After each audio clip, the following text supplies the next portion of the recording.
خوش آمدید کہتے ہیں آپ کو ایک بار پھر علماء کرام کے ساتھ ہماری یہ نشست ہوتی ہے، اور ظاہر ہے کہ اس وقت جو مخصوص جو حالات ہیں اس پہ بہت دل گرفتہ ہے سب، اور تو اسی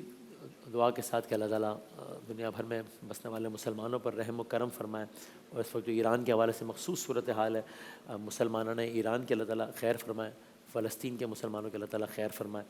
اور جناب سید علی خامنئی جو کہ مرتبہ شہادت پہ فائز ہوئے، اللہ تعالیٰ ان کے درجات کو بلند فرمائے انشاءاللہ۔ جناب قبلہ ڈاکٹر محمد رضا داؤدانی صاحب تشریف فرمائے، قبلہ مفتی احسن نوید نیازی صاحب تشریف فرمائے، بہت شکریہ۔ یہ دعا بھی مفتی اکمل صاحب علیل ہیں، اللہ تعالیٰ صحت کامل عطا فرمائے جناب مفتی اکمل صاحب کو انشاءاللہ، اور میں آپ دونوں کا بہت شکر گزار ہوں۔ صاحب آغاز میں ہم کل ہی یہ بات ہم کر رہے تھے، ایک بڑے واضح جو ڈبل سٹینڈرڈز ہیں دنیا کے اس میں، کہ جس میں آپ کو نظر آتا ہے، یعنی یہ کوئی تجزیہ نہیں ہے تو فیکٹ ہے کہ وہ ایک ملک ہے جو اپنے بارے میں یہ کہتا ہے کہ ہماری تو ایمبیگوٹی پالیسی ہے، ہم یہ بتانا ضروری نہیں سمجھتے کہ ہمارے پاس یہ ہتھیار ہے یا نہیں، لیکن اس فیصلے کا اختیار ہم رکھتے ہیں کہ تمہارے پاس ہونا چاہیے کہ نہیں، حالانکہ جس پر اٹیک ہے وہ ملک یہ کہہ رہا ہے کہ ہمارے پاس نہیں ہے،